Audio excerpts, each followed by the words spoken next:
9 dari 10 orang di Indonesia ingin memiliki bisnis sendiri, ya. Tapi jangan salah langkah untuk mengambil keputusan menjadi seorang bisnis atau menjadi bisnismen. Jangan salah mengambil langkah. Niat kita bisnis adalah untuk menjadi orang yang bermanfaat lagi bagi orang lainnya. Bukan hanya niat menjadi orang kaya aja. Ketika bisnis kamu gagal, terus kamu hanya niat untuk jadi orang kaya, tetapi kenyataannya kamu malah tidak kaya, kamu malah jadi stres.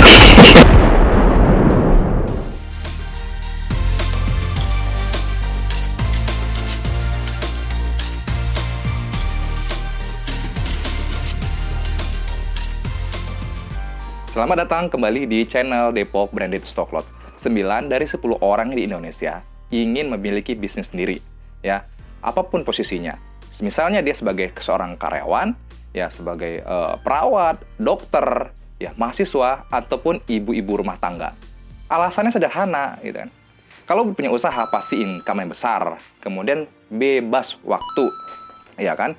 Kemudian apalagi status sosialnya meningkat. Nah, ini alasan sederhananya.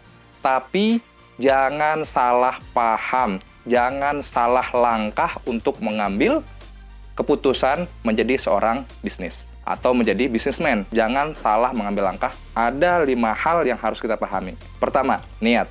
Luruskan niat kita. Niat kita bisnis adalah untuk menjadi orang yang bermanfaat lagi bagi orang lainnya. Bukan hanya niat untuk menjadi apa? Menjadi orang kaya aja.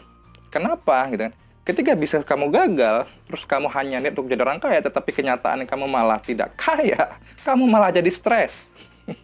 Ini yang bahaya. Niat yang baik adalah ya kita niatkan ini untuk kebaikan kita dan orang-orang di sekitar kita. Andaikan ya bisnis ini tidak sesuai dengan ekspektasi kamu, ya gagal, mengalami kegagalan. Tetapi kamu harus pahami, niat baik kamu sudah mendapatkan apa? Mendapatkan pahala. Dan kamu yang paling penting masih punya energi. Energi ini besar loh pengaruh untuk masa depan kamu. Yang kedua, harus dipahami ya, peluang dari bisnis kamu. Ke siapa kamu menjual produk? Ya. Kemudian produk kamu bisa dipasarkan kemana aja? Ya. Bisa nggak? Bisa ke antar negara, antar provinsi, dan sebagainya? Saya rasa bisa, karena ini kita fase apa? Fase internet. Yang berikutnya, segmentasi pasar kamu. Harus kamu tahu, ini segmentasinya mana? Kelas bawahkah? Menengahkah? Ataskah segmentasi pasarnya? Kemudian apalagi targeting, ya. Target dari produk kamu usia berapa aja, gitu kan? Atau anak-anak aja, atau remaja, atau dewasa. Kemudian apa? Positioning, ya. Positioning produk kamu harus bisa lebih mudah dicerna di benak orang-orang, ya. Apakah produk kamu ini mainnya positioningnya di kelas sporty, ya, di kelas casual, atau di kelas pakaian formal, ataupun di fashionable? Ini harus kamu pahami.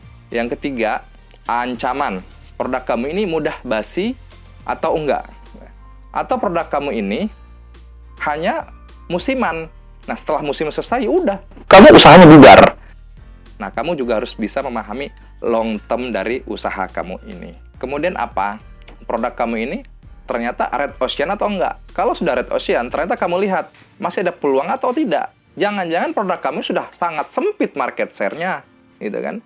Sudah sangat sempit. Kenapa? Mungkin kamu menawarkan produk ini, orang sudah jenuh, orang sudah muak, gitu. Sudah kebanyakan di pasaran. Bahkan mungkin ini sudah menjadi bukan lagi sedikit pun tidak ada peluang lagi buat kamu. Ini kamu harus pahami dari produk yang kamu pasarkan ini. Ini adalah ancaman. Yang keempat adalah kekuatan, ya. Kekuatan. Kamu ngerasa kuat nggak menjalani bisnis ini? Merasa enjoy nggak? Merasa bisa nggak menjalani bisnis ini? Yang berikutnya, kamu passion nggak pada bidang bisnis yang kamu ambil ini? Kenapa? Kalau ketika orang sudah passion, seberapapun tantangan ya ke depan terhadap bisnis ini, ya kan, dia akan kuat.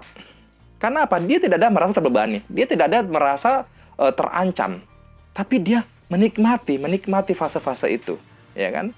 Karena apa? Dia mencintai sebuah pekerjaan, sebuah bisnis ini, sehingga dia akan lebih mudah berpikir masa depan.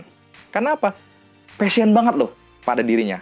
Kemudian produk ini Bahan mentahnya kah atau produk jadinya mudah didapetin atau enggak? Karena apa? Ini sangat berdampak kekuatan diri kita dan kekuatan produk kita. Ketika nanti ada di pasaran, kita kebicara faktor eksternal, ada permintaannya tinggi, tetapi supply dari kitanya nggak tinggi, itu berbahaya. Kita siapkan adalah produk ini harus mudah didapatkan, baik bahan bakunya ataupun barang yang sudah jadi untuk kita jual. Yang kelima, minimalisir ancaman. Jika kamu kurang memahami ilmu bisnis, kamu bisa belajar dengan orang-orang yang lebih expert pada bidang itu. Kamu bisa belajar dengan siapa saja. Ya, yang jelas adalah orang-orang yang sudah berpengalaman pada bidang itu. Kamu bisa dapatkan akses di mana? Melalui bukunya, ataupun melalui channel-channelnya. Ketika kamu merasa jenuh, mudah jenuh, ya, minimalisir rasa jenuh itu. Dengan apa?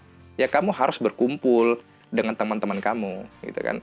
Teman-teman yang mana? Teman-teman komunitas bisnis. Itu yang lebih tepatnya. Supaya energi kamu terbarukan lagi, supaya energi kamu di-charge lagi. Kenapa? Ketika kamu dengan habit yang sama, kamu akan mendapatkan energi yang luar biasa.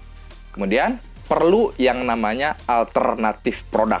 Tujuannya apa? Ketika produk yang kamu miliki ini di pasaran sudah banyak yang minati, tetapi tidak ada persediaan dari kamu, gitu kan? Ini harus kamu minimalisir, ya. Terus kemudian juga, ya, alternatif supplier. Hati-hati, jangan satu supplier. Cari beberapa supplier. Karena apa? Kalau kamu bermasalah dengan supplier ini, atau supplier ini bermasalah, sementara kamu sudah menjaga produk kamu di pasaran, ketika supplier ini bermasalah, kamu harus segera cari supplier yang berikutnya. Supaya risiko-risiko ini, kelemahan-kelemahan ini bisa kamu minimalisir. Kesimpulannya, ya, jika kamu sudah memahami ya 5 hal ini, kamu merasakan bertambah energi, kamu bertambah yakin, maka lakukan bisnis itu. Jika kalian ingin bertanya seputar bisnis atau seputar usaha kalian, ya, insyaallah saya akan menjawab nanti di materi-materi berikutnya. Kamu boleh komen ya di bawah ini mengenai seputar bisnis kamu. Kenapa? Saya tidak akan sungkan-sungkan. Saya akan dengan mudah nanti memberikan pengalaman saya selama 10 tahun membangun Depok Branded Stock Lodge. Intinya, ya, kita sama-sama belajar, ya. Intinya kita sama-sama berbagi ilmu. Nah, semoga materi ini bermanfaat buat kamu semua, ya. Jika merasa bermanfaat, jangan lupa like, komen, dan subscribe. Saksikan nanti video berikutnya. Terima kasih.